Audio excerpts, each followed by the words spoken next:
हाँ जी प्यारे बच्चों, सब तो पहला ਤੁਹਾਨੂੰ ਸਾਰਿਆਂ ਨੂੰ ਮੇਰੇ ਵੱਲੋਂ ਸਤਿ ਸ੍ਰੀ ਅਕਾਲ, ਨਮਸਕਾਰ ਐਂਡ ਗੁੱਡ ਮਾਰਨਿੰਗ।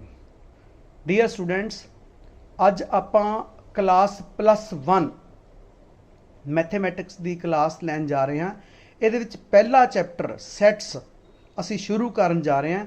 ਇਹ ਸਾਡਾ ਅੱਜ ਸੈਟਸ ਦੇ ਉੱਪਰ ਪਹਿਲਾ ਲੈਕਚਰ ਹੋਏਗਾ। ਸਭ ਤੋਂ ਪਹਿਲਾਂ ਅਸੀਂ ਸੈਟ ਦੀ ਡੈਫੀਨੇਸ਼ਨ ਦੀ ਗੱਲ ਕਰਨ ਜਾ ਰਹੇ ਹਾਂ। Set is a collection of well defined and distinct objects। हाँ जी बच्चों, सब तो पहला साडे कोले कलैक्शन होनी चाहिए है एक। नंबर 2, वो कलैक्शन वैल डिफाइंड होनी चाहिए है, जानी ਉਹਦੇ ਸਾਰੇ ਐਲੀਮੈਂਟਾਂ ਦੀ ਕੋਈ ਆਪਣੀ ਪਰਿਭਾਸ਼ਾ ਹੋਣੀ ਚਾਹੀਦੀ ਹੈ, ਸੁਪਰਿਭਾਸ਼ਿਤ ਹੋਣੇ ਚਾਹੀਦੇ ਹੈ, ਤੇ ਸਾਰੇ ਐਲੀਮੈਂਟ ਜਿਹੜੇ ਉਹ ਡਿਸਟਿੰਕਟ ਹੋਣੇ ਚਾਹੀਦੇ ਹਨ, ਤਾਂ ਅਸੀਂ ਉਸ ਕਲੈਕਸ਼ਨ ਨੂੰ ਸੈੱਟ ਕਹਾਂਗੇ। ਹੁਣ ਅਸੀਂ ਗੱਲ ਕਰਦੇ ਨੋਟੇਸ਼ਨਸ ਦੀ। ਜਿਹੜੇ ਸੈੱਟ ਅਸੀਂ ਬਣਾਵਾਂਗੇ ਉਹਨਾਂ ਸੈੱਟਸ ਦੇ ਅਸੀਂ ਜਿਹੜੇ ਨਾਮ ਰੱਖਾਂਗੇ ਉਹ ਅਸੀਂ ਮੋਸਟਲੀ कैपिटल लैटर ना रखांगे। Set A capital, B, C and D जिन्ने भी सानू जरूरत पैगी असी उन्होंने नाम कैपिटल लैटर्स रखांगे। That sets are usually denoted by capital letters A, B, C etcetera and their elements. एलीमेंटां नूं असीं मैंबरस भी कहते हैं, ऑब्जेक्ट्स भी कहते हैं, by the small letters, small A, small B, small C etcetera. जिथे सानू लैटर्स की जरूरत पैगी उत्थे स्मॉल लैटर यूज़ करांगे। अगे नोट है बच्चों बहुत important, every set is a collection of objects. मतलब कोई तुहानू मैं सैट दे देवां तो तुहानू पुछा एक कलैक्शन है, yes it is a collection, पर हरेक कलैक्शन जिहड़ी है ऑफ ऑब्जेक्ट्स की वो सैट नहीं हुंदी। हुण असीं उहदी गल करन जा रहे हैं कि किहड़ी कलैक्शन सैट हुंदी है ते किहड़ी कलैक्शन सैट नहीं हुंदी। इलस्ट्रेशन 1 असीं लैण जा रहे हैं। साडे कोले the collection of vowels in English alphabet is a set. ठीक है ना।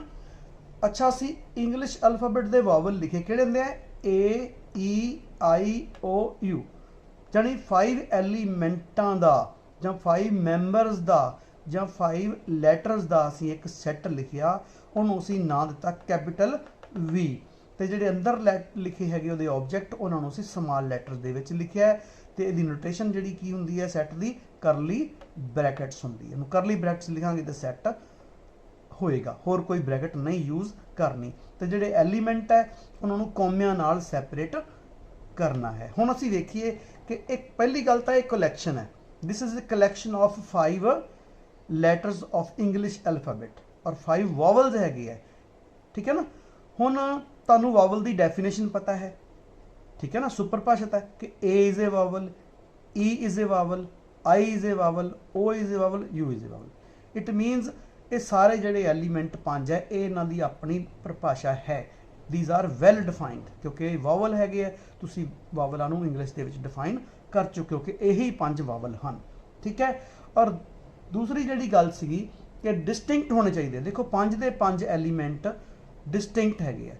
हुण साडी जिहड़ी असीं कलैक्शन बनाई है, ठीक है ना, वो वैलिड, वो कलैक्शन जिहड़ी है उहदे एलीमेंट वैल डिफाइंड भी हैं ते सारे डिस्टिंक्ट भी हैं। इसलिए V is a set, V is a set. Okay ji, काहदा सैट है, of vowels in English alphabet. ठीक है। हुण असीं दूसरी इलस्ट्रेशन लैंदे आ, the collection of all intelligent, तो वर्ड मैं अंडरलाइन करना है, intelligent students of +1 non medical is not a set, is not a set, as the term intelligent is not well defined. ये बारे आप गल करते। हुण कहता जी कलैक्शन है बच्चों, मैं तुहाडे तो 5 बच्चों नूं उठा लवां और उन्होंने कहां कि भी तुसीं अपनी क्लास दे +1 दे नॉन मैडिकल दे 2 बच्चों का मैनू नाम दसो जिहड़े कि तुहाडी क्लास दे इंटैलीजेंट है, और तुसीं हैरान होवोगे कि तुसीं सारे 605 च पै जाओगे कि भी सर मैं किहदा नाम लिखां। क्यों? क्योंकि तुहानूं पता ही नहीं गा कि किहनूं असीं इंटैलीजेंट कहीए, कि जिहड़ा कल्ले मैथ चों इंटैलीजेंट आ वो इंटैलीजेंट है, ਜਾਂ ਫਿਜ਼ਿਕਸ ਚੋਂ ਇੰਟੈਲੀਜੈਂਟ ਉਹ ਇੰਟੈਲੀਜੈਂਟ ਹੈ, ਜਾਂ ਕੈਮਿਸਟਰੀ ਚੋਂ ਇੰਟੈਲੀਜੈਂਟ ਉਹ ਇੰਟੈਲੀਜੈਂਟ ਹੈ, ਠੀਕ ਹੈ ਨਾ, ਜਾਂ ਤਿੰਨਾਂ ਤੋਂ ਜਿਹੜਾ ਇੰਟੈਲੀਜੈਂਟ ਆ ਉਹ ਇੰਟੈਲੀਜੈਂਟ ਹੈ। ਮਤਲਬ ਇੰਟੈਲੀਜੈਂਸੀ ਦੀ ਸਾਡੇ ਕੋਲ ਕੋਈ ਪਰਿਭਾਸ਼ਾ ਨਹੀਂ ਹੈਗੀ ਕਿ ਕਿਸ ਨੂੰ ਅਸੀਂ ਇੰਟੈਲੀਜੈਂਟ ਕਹੀਏ ਤੇ ਕਿਸ ਨੂੰ ਨਾ ਕਹੀਏ। ਇਸ ਕਰਕੇ ਜਿਹੜੀ ਸਾਡੀ ਇੱਕ ਕਲੈਕਸ਼ਨ ਤੇ ਹੋਏਗੀ ਸਟੂਡੈਂਟ ਆਫ +1, ਪਰ ਉਹ ਕਲੈਕਸ਼ਨ ਸਾਰਿਆਂ ਜਿੰਨੇ ਬੱਚਿਆਂ ਨੂੰ ਮੈਂ ਕਿਹਾ ਹੈ ਤੇ ਸਭ ਦੀ ਵੱਖੋ ਵੱਖਰੀ ਹੋਏਗੀ। ਕਿਉਂ ਵੱਖੋ ਵੱਖਰੀ ਹੈ? ਕਿਉਂਕਿ ਜਿਹੜੇ ਸਾਡੇ ਉਹਨਾਂ ਦੇ ਐਲੀਮੈਂਟ ਲਿਖਣਗੇ, ਉਹ ਜਿਹੜੇ ਬੱਚਿਆਂ ਦੇ ਨਾਂ ਲਿਖਣਗੇ ਉਹ ਵੈਲ ਡਿਫਾਈਨਡ ਨਹੀਂ ਹੋਣਗੇ। ਕਿਉਂ? ਕਿਉਂਕਿ ਉਹਨਾਂ ਦੀ ਆਪਸੀ ਰਹਿ ਹੀ ਨਹੀਂ ਰਲੇਗੀ, ਜਾਂ ਹੋ ਸਕਦਾ ਹੈ ਕਿ ਉਹ ਸਾਰਿਆਂ ਦੀ ਰਹਿ ਰਲ ਵੀ ਜਾਵੇ ਤੇ ਫਿਰ ਮੈਂ ਕਹਾਂ ਕਿ ਨਹੀਂ ਜੀ ਇਹ ਬੱਚੇ ਤਾਂ ਮੈਥ ਦੇ ਵਿੱਚੋਂ ਬਹੁਤ ਹੀ ਵੀਕ ਹੈ, ਤੁਸੀਂ ਕਹਿੰਦੇ ਇੰਟੈਲੀਜੈਂਟ ਹੈ। ਇਸ ਕਰਕੇ ਅਸੀਂ ਇਸ ਤਰ੍ਹਾਂ ਦੀਆਂ ਜਿਹੜੀਆਂ ਕਲੈਕਸ਼ਨ ਜਿੱਥੇ ਕੁਆਲਿਟੀਜ਼ ਦੀ ਗੱਲ ਆਏਗੀ, ਇੰਟੈਲੀਜੈਂਟ, ਠੀਕ ਹੈ ਨਾ, ਓਨੈਸਟ, ਡਿਸਓਨੈਸਟ, ਬਿਊਟੀਫੁਲ ਹੋਣਾ, ਅਗਲੀ ਹੋਣਾ, ਜਾਂ ਜਿੱਥੇ ਵੀ ਅਸੀਂ ਇਹ ਵਿਸ਼ੇਸ਼ਣਾਂ ਦੀ ਗੱਲ ਕਰਾਂਗੇ ਉਹ ਜਿਹੜੀਆਂ ਕਲੈਕਸ਼ਨਾਂ ਉਹ ਸੈੱਟ ਨਹੀਂ ਹੋਣਗੀਆਂ। ਹੁਣ ਅਸੀਂ ਅਗਲਾ ਕਨਸੈਪਟ ਲੈਣ ਜਾ ਰਹੇ ਹਾਂ। ਹਾਂਜੀ ਬੱਚਿਓ, ਹੁਣ ਅਸੀਂ ਸਿੱਖਣ ਜਾ ਰਹੇ ਹਾਂ ਰਿਪਰਜ਼ੈਂਟੇਸ਼ਨ ਆਫ ਸੈਟਸ, ਕਿ ਸੈੱਟ ਨੂੰ ਕਿਵੇਂ ਅਸੀਂ ਰਿਪਰਜ਼ੈਂਟ ਕਿੰਨੇ ਤਰੀਕਿਆਂ ਨਾਲ ਕਰ ਸਕਦੇ ਹਾਂ। ਕਹਿੰਦਾ there are 2 ways of expressing a set. Set ਨੂੰ ਐਕਸਪ੍ਰੈਸ ਕਰਨ ਲਈ ਸਾਡੇ ਕੋਲੇ 2 ਤਰ੍ਹਾਂ ਦੇ ਤਰੀਕੇ ਹੈਗੇ ਹਨ। ਉਹ ਕਿਹੜੇ ਕਿਹੜੇ ਹਨ ਉਹਨਾਂ ਵਿੱਚ ਮੈਂ ਪਹਿਲਾ ਲਿਖਣ ਜਾ ਰਿਹਾ ਹਾਂ। ਨੰਬਰ 1 ਟੈਬੂਲੇਸ਼ਨ ਔਰ ਰੂਸਟਰ ਔਰ ਅਨਮੋਰੇਸ਼ਨ ਮੈਥਡ। ਤਿੰਨੋਂ ਇੱਕੋ ਹੀ ਹੈ, ਜ਼ਿਆਦਾਤਰ ਅਸੀਂ ਨਾਮ ਇਹਨੂੰ ਰੂਸਟਰ ਜਾਂ ਟੈਬੂਲੇਸ਼ਨ ਯੂਜ਼ ਕਰਦੇ ਹੈਗੇ ਕਿ ਟੈਬੂਲੇਸ਼ਨ ਮੈਥਡ ਨਾਲ ਸੈੱਟ ਨੂੰ ਰਿਪਰਜ਼ੈਂਟ ਕਰੋ ਜਾਂ ਰੂਸਟਰ ਨੂੰ, ਜ਼ਿਆਦਾਤਰ ਕਿ ਟਰਮਾਂ ਚੱਲਦੀਆਂ। ਇੱਕ ਹੋਰ ਵੀ ਨਾਂ ਇਹਦਾ ਹੈਗਾ ਅਨਮੋਰੇਸ਼ਨ ਮੈਥਡ। ਇਸ ਮੈਥਡ 'ਚ ਅਸੀਂ ਕੀ ਕਰਦੇ ਹਾਂ, in this method we list all the elements of the set ਦੇ ਸਾਰੇ ਐਲੀਮੈਂਟਾਂ ਨੂੰ ਲਿਖਦੇ ਹਾਂ separating them by means of commas, ਕੋਮਿਆਂ ਨਾਲ ਸੈਪਰੇਟ ਕਰਕੇ, and enclosing them in curly brackets, ਤੇ ਕਰਲੀ ਬ੍ਰੈਕਟ ਦੇ ਵਿੱਚ ਉਹਨੂੰ ਬੰਦ ਕਰਕੇ ਲਿਖਦੇ ਹੈਗੇ ਆ। ਤੇ ਉਸ ਸੈੱਟ ਦਾ ਅਸੀਂ ਨਾਂ ਰੱਖਦੇ ਹਾਂ ਕਿਸੇ ਵੀ ਕੈਪੀਟਲ ਅਕਸ਼ਰ ਦੇ ਨਾਲ। ਹੁਣ ਅਸੀਂ ਐਗਜ਼ਾਮਪਲ ਲੈਣ ਜਾ ਰਹੇ ਹੈਗੇ ਆ। 1 the set of natural number, ਠੀਕ ਹੈ। the set of natural number ਨੂੰ ਅਸੀਂ ਕਿਵੇਂ ਲਿਖਾਂਗੇ as n, ਦੇਖੋ capital n for nature, natural number, within the curly bracket first natural number is 1 2 3 and so on, ਠੀਕ ਹੈ। ਅਸੀਂ ਕੀਤਾ ਕੀ ਹੈ ਕਿ ਜਿਹੜੇ ਨੈਚੁਰਲ ਨੰਬਰ ਸੀ ਉਹਨਾਂ ਨੂੰ ਕੌਮਿਆਂ ਨਾਲ ਸੈਪਰੇਟ ਕਰਕੇ ਲਿਖਿਆ ਸਾਰੇ ਐਲੀਮੈਂਟਾਂ ਨੂੰ, ਔਰ ਵਿਦਨ ਦਾ ਕਰਲੀ ਬ੍ਰੈਕਟ ਲਿਖਿਆ, ਤੇ ਉਹ ਸੈੱਟ ਦਾ ਨਾਂ ਸੀ ਕੈਪੀਟਲ ਲੈਟਰ ਦੇ ਨਾਲ ਲਿਖਿਆ। ਇਹ ਸਾਡੀ ਸੀ ਟੈਬੂਲੇਸ਼ਨ ਔਰ roster form of a set. Okay ji, ਹਾਂਜੀ ਤੁਸੀਂ ਜਾਣਦੇ ਹੋ ਕਿ ਨੈਚੁਰਲ ਨੰਬਰ ਕੀ ਹੁੰਦੇ, ਮੈਂ ਵੀ ਦੱਸ ਦਿੰਦਾ। Number starting from 1 then going as 1 2 3 4 are natural number. ਜਾਂ ਸਿੰਪਲੀ ਅਸੀਂ ਕਹਿ ਲਈਏ ਕਿ ਕੁਦਰਤ ਦੇ ਵਿੱਚ ਜਿਹੜੀਆਂ ਵੀ ਚੀਜ਼ਾਂ, ਨੇਚਰ ਦੇ ਵਿੱਚ ਜਿਹੜੀਆਂ ਵੀ ਚੀਜ਼ਾਂ ਅਸੀਂ ਦੇਖਦੇ ਹਾਂ ਉਹਨਾਂ ਦੀ ਗਿਣਤੀ ਕਰਨ ਲਈ ਜਿਹੜੇ ਨੰਬਰ ਅਸੀਂ ਵਰਤਦੇ ਹਾਂ ਉਹਨਾਂ ਨੂੰ ਅਸੀਂ ਨੈਚੁਰਲ ਨੰਬਰ ਕਹਿੰਦੇ ਹਾਂ, ਠੀਕ ਹੈ। ਹੁਣ ਸੈਕੰਡ ਜਿਹੜਾ ਹੈ set of whole numbers as, ਹਾਂਜੀ ਉਹਨੂੰ ਅਸੀਂ ਇਸ ਤਰ੍ਹਾਂ ਕਰਾਂਗੇ ਰਿਪਰਜ਼ੈਂਟ। ਹੋਲ ਨੰਬਰਸ ਵੀ as you know starts from 0 and goes to infinity.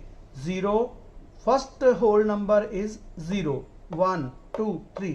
ਅਸੀਂ ਇਹਨਾਂ ਨੂੰ ਕੌਮਿਆਂ ਨਾਲ ਸੈਪਰੇਟ ਕੀਤਾ, ਕਰਲੀ ਬ੍ਰੈਕਟ 'ਚ ਇਹਨੂੰ ਇਨਕਲੋਜ਼ ਕੀਤਾ ਤੇ ਇਹਦਾ ਨਾਮ ਰੱਖਿਆ W ਫਾਰ ਹੋਲ, ਠੀਕ ਹੈ ਨਾ, ਹੋਲ ਨੰਬਰਸ, ਠੀਕ ਹੈ। ਹੋਲ ਨੰਬਰ ਇਹਨਾਂ ਨੂੰ ਕਿਉਂ ਕਹਿੰਦੇ ਆ ਇਹਦੇ ਬਾਰੇ ਵੀ ਆਪਾਂ ਗੱਲ ਇੱਕ ਅਗਲੀ ਕਿਤੇ ਸਟੇਜ ਤੇ ਜਾ ਕੇ ਜ਼ਰੂਰ ਕਰਾਂਗੇ, ਠੀਕ ਹੈ ਜੀ। ਥਰਡ ਜਿਹੜੀ ਹੈ ਇਹ ਵੀ ਬੱਚੋ ਸਾਡਾ ਜਿਹੜਾ ਸੀ ਨਾ ਟੈਬੂਲਰ ਫਾਰਮ ਹੈ, ਟੈਬੂਲਰ ਔਰ ਰੂਸਟਰ ਫਾਰਮ। ਟੈਬੂਲਰ ਰੂਸਟਰ ਫਾਰਮ ਦੀ ਗੱਲ ਕੀ ਖਾਸੀਅਤ ਹੈ ਕਿ ਸਾਨੂੰ ਐਲੀਮੈਂਟ ਐਜ਼ ਇਟ ਇਜ਼ ਨਜ਼ਰ ਆਉਂਦੇ ਹੈਗੇ ਆ, ਠੀਕ ਹੈ। ਥਰਡ ਟਾਈਪ ਹੈਗੀ ਸੈਟ ਆਫ ਇੰਟੀਜਰਸ। ਇਹਨੂੰ ਅਸੀਂ ਡਿਨੋਟ ਕਰਦੇ ਹਾਂ Z ਨਾਲ ਜਾਂ I ਨਾਲ, Z ਨਾਲ ਜਾਂ I। ਇਹਦੀਆਂ ਦੋ ਨੋਟੇਸ਼ਨਾਂ ਚੱਲਦੀਆਂ, ਕੈਪੀਟਲ Z ਔਰ ਕੈਪੀਟਲ I। ਇਹ ਕੀ ਹੁੰਦੇ ਆ, 0 ਤੋਂ ਸੱਜੇ ਪਾਸੇ ਵੱਲ ਚੱਲਦੇ ਆ 1 2 3 4 5 6 and so on up to infinity, ਤੇ ਖੱਬੇ ਪਾਸੇ ਵੱਲ -1 -2 -3 and so on up to infinity. ਇਹ ਵੀ ਸਾਡੀ ਸੈੱਟ ਦੀ ਟੈਬੂਲਰ ਫਾਰਮ ਹੈਗੀ ਹੈ ਜੀ। ਹੁਣ ਅਸੀਂ ਇਹਦੀ ਦੂਸਰੀ ਫਾਰਮ ਜਿਹੜੀ ਹੈ टाइप जिहड़ी लिखण दी उहदी गल करदे हां। बच्चों हुण असीं इहदी सैकेंड रिप्रजेंटेशन बारे गल करन जा रहे हैं सैट दी। द सैट बिल्डर फॉर्म और रूल मैथड और प्रॉपर्टी मैथड। ज़्यादातर इहदा नाम सैट बिल्डर मैथड के तौर पर ही चलता है।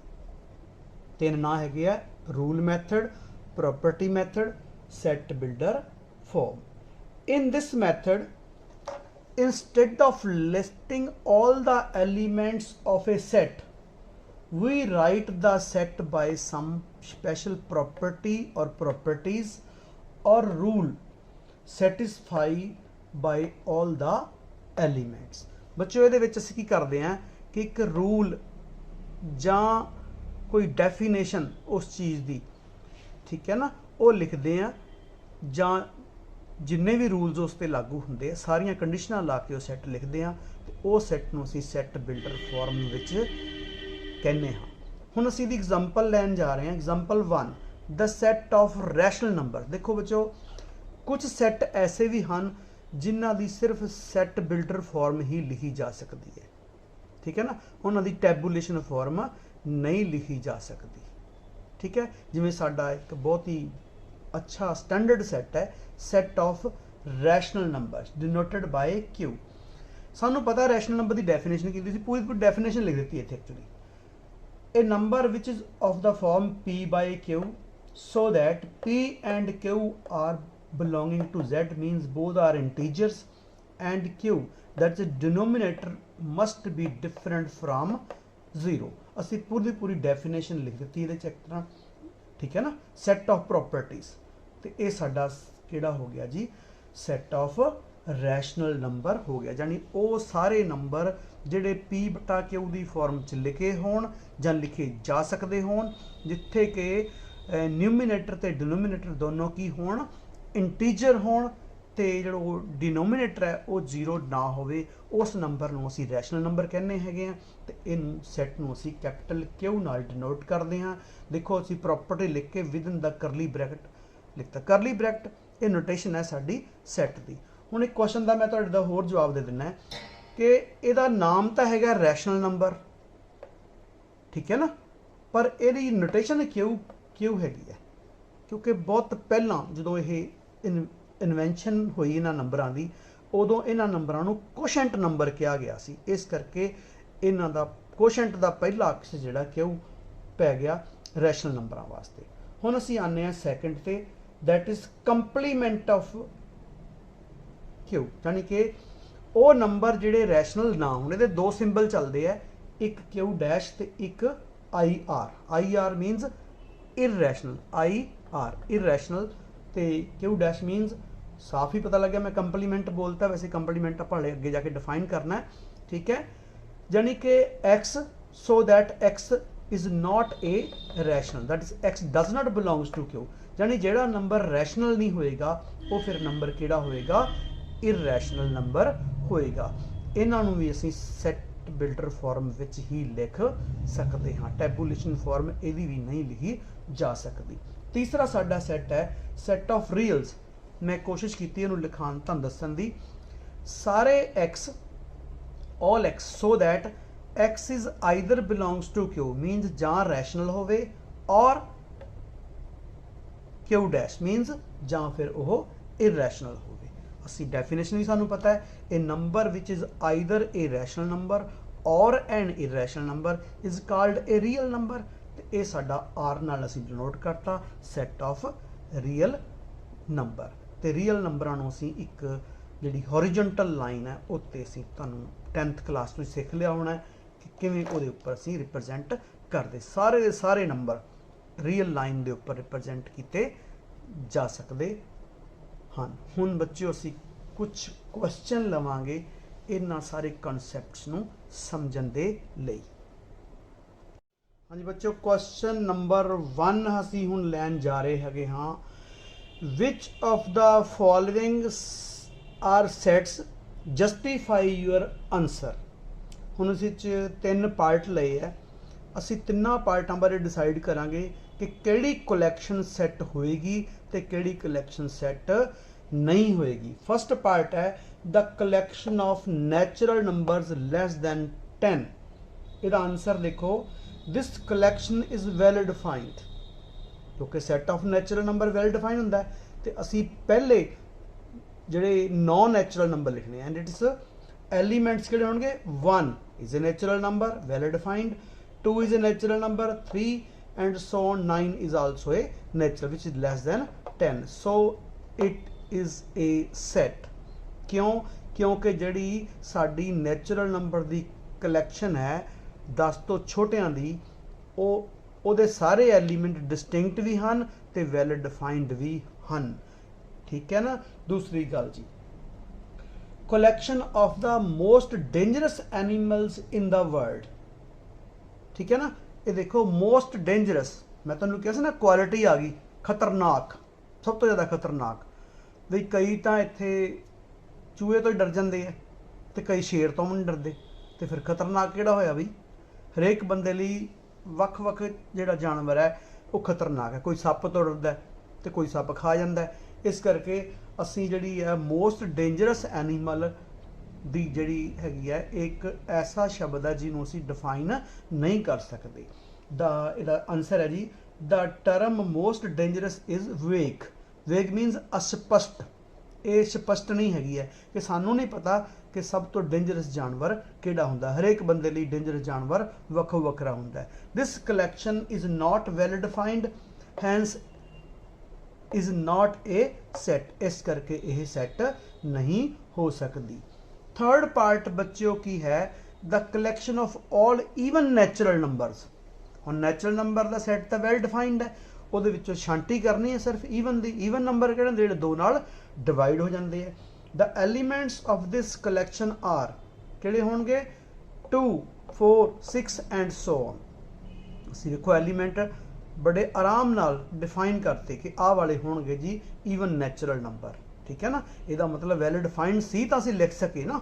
ठीक है।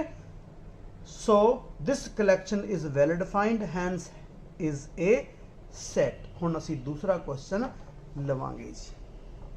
हाँ जी बच्चों, हुण असी क्वेश्चन नंबर 2 लैन जा रहे हैं। क्वेश्चन नंबर 2 कुछ इस तरह है, write the following sets in roster form. Roster form ਜਾਂ ਇਹਨੂੰ ਟੈਬੂਲੇਸ਼ਨ ਫਾਰਮ ਵੀ ਕਹਿੰਦੇ, ਐਨਮੋਰੇਸ਼ਨ ਫਾਰਮ ਵੀ ਇਹਦਾ ਨਾਂ ਸੀਗਾ। ਹੁਣ ਸਾਡਾ ਜਿਹੜਾ ਫਸਟ ਪਾਰਟ ਹੈ ਉਹ ਸਾਨੂੰ ਸੈੱਟ ਕੀ ਦਿੱਤਾ ਹੋਇਆ ਹੈ? ਉਹ ਸੈੱਟ ਸਾਨੂੰ ਬੱਚਿਓ ਦਿੱਤਾ ਹੋਇਆ ਹੈ ਸੈੱਟ ਬਿਲਡਰ ਫਾਰਮ ਦੇ ਵਿੱਚ, ਯਾਨੀ ਕਿ ਰੂਲ ਮੈਥਡ ਦੇ ਵਿੱਚ, ਯਾਨੀ ਕਿ ਪ੍ਰੋਪਰਟੀ ਮੈਥਡ ਦੇ ਵਿੱਚ ਸਾਨੂੰ ਉਹਨੇ ਇੱਕ ਦੇ ਰੱਖਿਆ ਹੈ set, that is set A is element of the type x, so that x is an integer and lying between -3 and 7 ਤੇ ਇਹਦੇ ਵਿਚਕਾਰ ਲਾਈ ਕਰਦਾ। ਹੁਣ ਅਸੀਂ ਇੱਥੇ ਇਹਦਾ ਆਨਸਰ ਲਿਖਾਂਗੇ ਤੇ ਨੀਚੇ ਇਹਦੀ ਐਕਸਪਲੇਨੇਸ਼ਨ ਜਾਂ ਸਾਈਡ ਤੇ ਆਪਾਂ ਇਹਦੀ ਐਕਸਪਲੇਨੇਸ਼ਨ ਦਿੰਨੇ। ਹੁਣ ਬੱਚਿਓ ਸਭ ਤੋਂ ਪਹਿਲਾਂ ਤਾਂ ਹੈਗਾ x ਕੀ ਹੈ? ਇੰਟੀਜਰ ਹੈ। ਅਸੀਂ -3 ਤੋਂ ਲੈ ਕੇ, ठीक है ना, -3 ਤੇ -2 -1 0 1 2 3 4 5 6 7 ਇਹ ਇੰਟੀਜਰ ਲਿਖਤੇ, क्योंकि इतने दोनों पासे लैस दैन है, इस करके -3 भी नहीं आना ये, 7 भी नहीं आना। तो बाकी देखो सारे इंटीजर असी सैट दे विच इत्थे लिख देवांगे तो ये साडा आंसर हो जाएगा जी। ठीक है। हाँ, ये होगी साडी केड़ी फार्म बच्चों? This is called tabular form. ये सी ए सैट नूं केड़ी फॉर्म च लिखता? टैबूलर च दिता। केड़ी सी? सैट बिल्डर फॉर्म दिता सीगा, असीं इहनूं टैबूलर फॉर्म च लिखता। सब तो वेख्या कि इंटीजर है तो किहड़े इंटीजर? -3 तो लैके 7 तक असीं लिखते, पर यह कहना सी -3 ते 7 दे विचकारले लिखने हैं, ना -3 लिखना है ना ही 7 लिखना। असी सारे जिहड़े विचकार सी -2 -1 0 1 2 3 4 5 6 वो असी सारे इत्थे लिख दिते जी। ये साडा सीगा फस्ट पार्ट का आंसर। हुण असीं सैकेंड पार्ट देखण जा रहे हैं। सैकेंड पार्ट साडा कुछ इस तरह का है, B is a set of elements of the type X, so that X is a prime number, x की है जी प्राइम नंबर है, विच इज डिवाइजर ऑफ 60। ਹੁਣ ਸਭ ਤੋਂ ਪਹਿਲਾਂ ਅਸੀਂ ਆਉਣਾ ਕਰੀਏ ਵੀ 60 ਦੇ ਡਿਵਾਈਜ਼ਰ ਲਿਖ ਲਈਏ। 60 ਦੇ ਡਿਵਾਈਜ਼ਰ ਦੇਖੋ 1 ਵੀ ਹੈ, 2 ਵੀ 60 ਨੂੰ ਡਿਵਾਈਡ ਕਰਦਾ ਹੈ, 3 ਵੀ ਕਰਦਾ ਹੈ, 4 ਵੀ ਕਰਦਾ ਹੈ, 5 ਵੀ ਕਰਦਾ ਹੈ, 6 ਵੀ ਕਰਦਾ ਹੈ, 7 नहीं करता, 8 भी नहीं करता, 9 भी नहीं करता, 10 करता है ना। उस तो बाद 11 भी नहीं करता, 12 करता है, 12 5 60 होंगे ना, 13 नहीं करता, 15 देखो करता है जी, 15 चौकी 60 होंगे ना। उस तो बाद साडा आ गया जी 16 17 18 19 तो 20 देखो करता है ना। फिर आ गया 21 22 23 24, ये किसी ने नहीं करना, सीधा जाके होना 30 करेगा, क्योंकि असी जिन्होंने 1 ना डिवाइड करते तो 60 आ जाऊगा, ठीक है ना। तो जे 2 ना कर दे 30 आ जाऊगा, ठीक है। 3 ना कर देगा तो 20 आ जाऊगा, 4 ना करांगे तो 15 आ जाऊगा, 5 ना करांगे तो 12 आ जाऊगा, 6 ना करांगे 10 आ जाऊगा, ठीक है ना।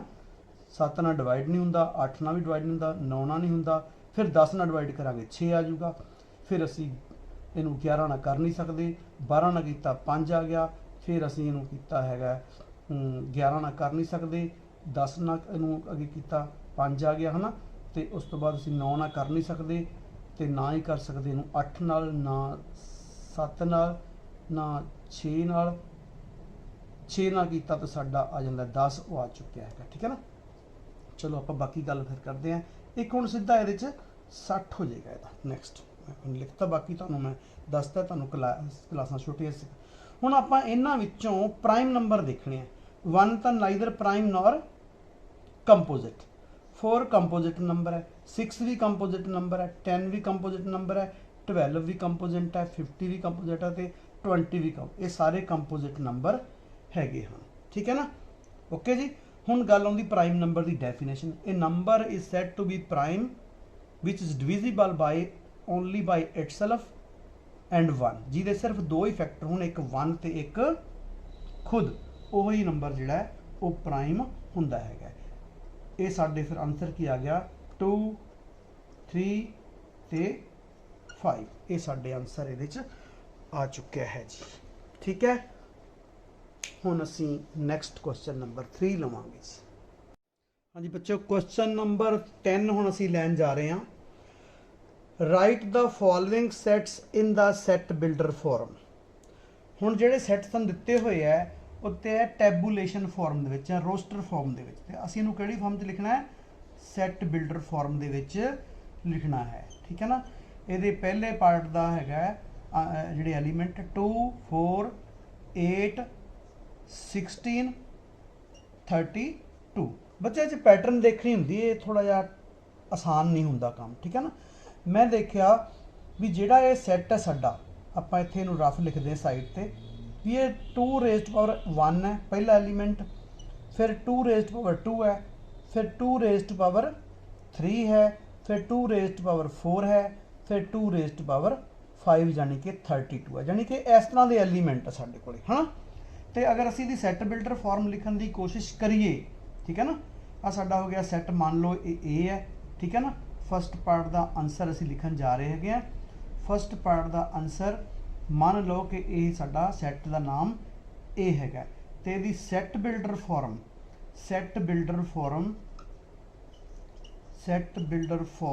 ऑफ ए इज, ये होएगी साडी कुछ इस तरह। देखो इत्थे तो असीं ओह जनरल एलीमेंट एक्स लिखना ही लिखना है। हुण एक्स की होएगा, सो दैट भी एक्स होएगा साडा किहड़ी टाइप का, 2 की कोई पावर होएगी, कितनी देखो 1 2 3 4 5, ये सारे नैचुरल नंबर है, तो इत्थे असीं पा देना एन, भी एन जिहड़ा नैचुरल नंबर है। कित्थों तो कित्थों तक है भी देखो कि एन जिहड़ा 1 तो लैके 5 तक ये होएगा, ठीक है ना। ये होगी सैट बिल्डर फॉर्म जां फॉर्मूला। पहला आपां एक्स लिखना है, सो दैट फिर एक्स जी प्रॉपर्टी सैटिस्फाई होंगी है, तुसीं कहा सर 2 की पावर ये 1 भरांगे तो 1 हो जाएगी, 2 ਭਰਾਂਗੇ 2, 3 ਭਰਾਂਗੇ 3, 4 ਭਰਾਂਗੇ 4, 5 ਭਰਾਂਗੇ ਤੇ 5 ਹੋ ਜਾਏਗੀ। ਤੇ ਇਹ n ਹੈ ਕੀ ਸੀ? Natural number. ਦੇਖੋ 1 2 3 4 5 ਕਿੱਥੋਂ ਤੱਕ ਸੀਗਾ? 1 ਤੋਂ ਲੈ ਕੇ 5 ਤੱਕ। ਉਹ ਇਸ ਤਰ੍ਹਾਂ ਅਸੀਂ ਇਹਦੀ ਸੈਟ ਬਿਲਡਰ ਫਾਰਮ ਲਿਖਤੀ। ਹੁਣ ਅਸੀਂ ਸੈਕੰਡ ਦਾ ਪਾਰਟ ਲੈਣ ਜਾ ਰਹੇ ਹਾਂ ਜੀ। ਸੈਕੰਡ ਪਾਰਟ ਦਾ ਚਲੋ ਆਪਾਂ ਨਾਂ ਰੱਖ ਦਿੰਦੇ ਹਾਂ B। ਇਹ ਦੇਖੋ 1/2, ਇਹ ਜ਼ਬਾਨੀ ਵੀ ਆਪਾਂ ਲਿਖ ਸਕਦੇ ਹਾਂ, ਐਸੀ ਕੋਈ ਗੱਲ ਨਹੀਂ ਗੀ, ਠੀਕ ਹੈ ਨਾ, ਪਰ ਪ੍ਰੈਕਟਿਸ ਨਾਲ ਆਏਗਾ ਸਭ ਕੁਝ। ਬਹੁਤ ਪ੍ਰੈਕਟਿਸ ਕਰੋ, ਇਹਦੇ 'ਚ ਕੋਈ ਖਾਸ ਗੱਲ ਨਹੀਂ ਹੈਗੀ। ਹਾਂਜੀ 5/6 6/7। ਹੁਣ ਦੇਖੋ ਬੱਚੋ ਮੈਂ ਇੱਥੇ ਇਹਦਾ ਲਿਖ ਦਿੰਦਾ ਹੈਗਾ। ਉੱਪਰ ਕੀ ਹੈ? 1 2 3 4 5 6, ਠੀਕ ਹੈ ਨਾ। ਅਸੀਂ ਉਵੇਂ ਲਿਖਿਆ x ਸੋ ਦੈਟ ਕਿ x ਕਿਸ ਤਰ੍ਹਾਂ ਦਾ ਹੈਗਾ। ਤੁਸੀਂ ਕਹਿੰਦੇ ਉੱਪਰ x ਨੈਚੁਰਲ ਨੰਬਰ ਹੈ, ਤੇ ਨੈਚੁਰਲ ਨੰਬਰ ਸਿੰਬਲ ਦਿੰਦੇ ਆ n, ਛੋਟੀ n, ਹੈ ਨਾ।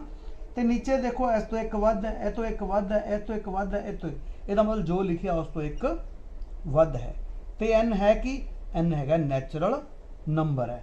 ਕਿੱਥੋਂ ਤੋਂ ਤੱਕ? ਦੇਖੋ 1 ਤੋਂ ਲੈ ਕੇ 6 ਤੱਕ। ਤੇ ਇੱਥੇ ਲਿਖ ਦੇਣਾ ਕਿ 1 ਤੋਂ ਲੈ ਕੇ 6 ਦੇ ਵਿਚਕਾਰ ਜਿਹੜਾ n ਅਸੀਂ ਲਿਖਣਾ ਹੈ, 1 ਤੋਂ 6 ਦੇ ਵਿਚਕਾਰ। ਇਹ ਸਾਡੀ ਹੋ ਗਈ ਇਹਦੀ ਸੈਟ ਬਿਲਡਰ ਫਾਰਮ। ਦੇਖੋ ਧਿਆਨ ਨਾਲ ਦੁਬਾਰਾ, x ਤਾਂ ਅਸੀਂ ਲਿਖਣਾ ਹੀ ਹੈ, ਸੈਟ ਬਿਲਡਰ ਫਾਰਮ ਦਾ ਰੂਲ ਹੈ। ਜਿਹੜਾ ਹੁਣ ਸਾਡਾ x general element, typical element ਜੋ ਸਾਡਾ ਹੁੰਦਾ ਹੈ। x ਕਿਸ ਤਰ੍ਹਾਂ ਦਾ ਹੈ? ਉਹ ਕਹਿੰਦਾ ਵੀ x ਇਸ ਤਰ੍ਹਾਂ ਦਾ ਹੈ। ਉੱਪਰ ਕੀ ਹੈ? Natural number 1 2 3। ਨੈਚੁਰਲ ਨੰਬਰ ਨੂੰ ਅਸੀਂ ਛੋਟੀ n ਨਾਲ ਲਿਖ ਦਿੰਦੇ ਹਾਂ। ਨੀਚੇ ਵੇਖ ਇੱਕ ਵੱਧ ਰਿਹਾ ਹੈ, ਇਸ ਤੋਂ ਇੱਕ ਵੱਧ, ਇਸ ਤੋਂ ਇੱਕ ਵੱਧ, ਇਸ ਤੋਂ ਇੱਕ ਵੱਧ, ਇਸ ਤੋਂ ਇੱਕ ਵੱਧ, ਇਸ ਤੋਂ ਇੱਕ ਵੱਧ, ਤੇ ਇਸ ਤੋਂ ਇੱਕ ਵੱਧ। ਇਹ ਉੱਪਰ ਕੀ ਸੀਗੇ? ਸਾਰੇ ਨੈਚੁਰਲ ਨੰਬਰ ਸੀਗੇ। ਬਿਲੋਂਗ ਕਰਤਾ, ਲਿਖਤਾ n ਬਿਲੋਂਗਸ ਟੂ n। ਤੇ ਕਿੱਥੋਂ ਤੱਕ ਸੀ? 1 ਤੋਂ ਲੈ ਕੇ 6 ਤੱਕ, ਫਰੋਮ 1 to 6, ਜਾਨੀ n start from 1 and goes up to 6, ਤੇ 6 ਤੱਕ ਜਾਂਦੀ ਹੈਗੀ, ਠੀਕ ਹੈ ਨਾ। ਇਸ ਤਰ੍ਹਾਂ ਅਸੀਂ ਇਹਦੀ ਸੈਟ ਬਿਲਡਰ ਫਾਰਮ ਲਿਖਣੀ ਸਿੱਖੀ ਹੈ। ਅਸੀਂ ਹੋਰ ਵੀ ਬੜੇ ਕੁਐਸਚਨ ਹਲੇ ਕਰਾਂਗੇ ਜਿਹੜੇ ਸੈਟ ਬਿਲਡਰ ਫਾਰਮ ਦੇ ਵਿੱਚ ਲਿਖਣਾ ਜਾਂ ਟੈਬੂਲੇਸ਼ਨ ਫਾਰਮ ਦੇ ਵਿੱਚ ਲਿਖਣਾ। ਤੇ ਬੱਚੋ ਇਹਦੇ ਨਾਲ ਹੀ ਸਾਡਾ ਇਹ ਅੱਜ ਦਾ ਲੈਕਚਰ ਜਿਹੜਾ ਸੀ ਤੁਹਾਡਾ ਪਹਿਲਾ ਖਤਮ ਹੁੰਦਾ ਹੈ। ਤੇ ਤੁਹਾਡਾ ਸਾਰਿਆਂ ਦਾ ਲੈਕਚਰ ਸੁਣਨ ਦੇ ਲਈ, ਦੇਖਣ ਦੇ ਲਈ ਬਹੁਤ ਬਹੁਤ ਧੰਨਵਾਦ। And have A nice day.